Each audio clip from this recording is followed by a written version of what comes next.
Bismillahirrahmanirrahim. Assalamu alaikum dear students. My name is Munir Ahmad. I am your computer teacher. Today we discuss the topic of commands. Different types of commands को हमने discuss करना है और commands के अंदर सबसे पहले हम ये देख लेते हैं कमांड्स क्या होती हैं।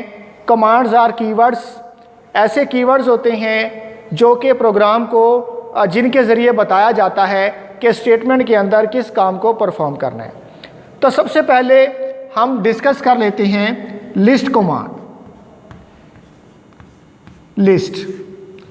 लिस्ट कमांड क्या करती है? इसके अंदर प्रोग्राम में जितनी भी लोडेड लिस्ट होती हैं, प्रोग्राम के अंदर जो लिस्ट लोड होती हैं चलने के लिए, उनकी लिस्ट को डिस्प्ले करने के लिए हम एक कमांड को यूज़ करते हैं जिसे हम कहते हैं लिस्ट कमांड।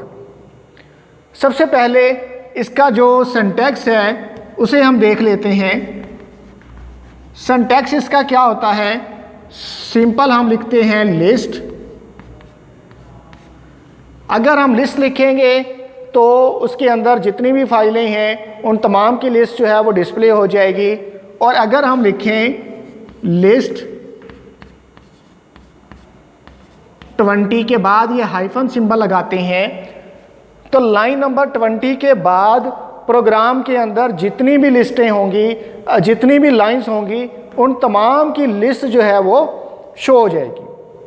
अगर लिस्ट 20 के बाद हमने हाइफन लगाया, ये वाला सिंबल लगाया, तो प्रोग्राम में जितनी भी लिस्टें हैं, जितनी भी लाइनें हैं, वो तमाम की लिस्ट जो है वो शो हो जाएगी। इसी तरह इसका एक और सिंटैक्स है लिस्ट 20। अब मैंने हाइफन सिंबल पहले यूज़ किया और लाइन का नंबर बाद में लिखा, तो इसका मतलब क्या होगा कि लाइन 1 से लेकर फर्स्ट लाइन का लाइन नंबर क्या होता है 10, तो लाइन नंबर 10 से लेकर 20 तक जितनी भी लाइंस हैं उन तमाम की लिस्ट जो है वो शो हो जाएगी। यहाँ पर अगर 50 हो तो 10 से लेकर 50 तक जो है वो लिस्ट जो है लाइनों की लिस्ट जो है वो शो हो जाएगी। अगर 100 हो तो 10 से लेकर 100 तक।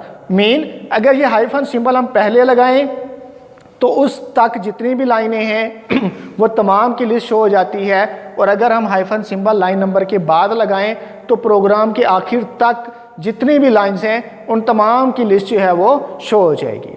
उसके बाद हम डिस्कस कर लेते हैं लोड कमांड। लोड कमांड इसका क्या मतलब है, ये क्या काम करती है? ये फाइलों को, लिस्ट को कंप्यूटर की मेमोरी के अंदर लोड करती है। जिस तरह से एक प्रोग्राम हम बना लेते हैं तो प्रोग्राम बनाने के बाद जब हमने उसको चलाना होता है तो चलाने से पहले वो प्रोग्राम उसकी मेमोरी में कंप्यूटर की लोड होता है। कौन सी मेमोरी के अंदर?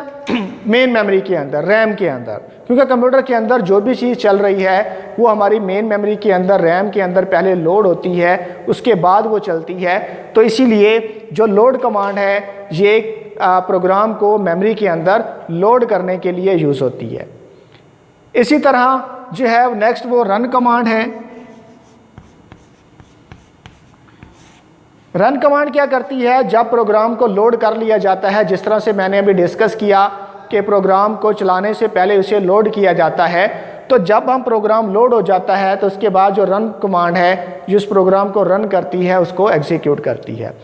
क्योंकि प्रोग्राम के अंदर 3 स्टेप्स ही होते हैं कि एक प्रोग्राम को आउटपुट लेने के लिए सबसे पहले हम उसके अंदर स्टेटमेंट्स लिखते हैं और उसके बाद उसके अंदर कमांड्स देते हैं। उसके बाद हम क्या करते हैं, नंबर 2 पर उस प्रोग्राम को मेमोरी के अंदर लोड किया जाता है और फिर नंबर 3 में क्या किया जाता है, उस प्रोग्राम को रन कर दिया जाता है। जैसे ही प्रोग्राम रन होता है तो उसकी आउटपुट जो है वो डिस्प्ले हो जाती है।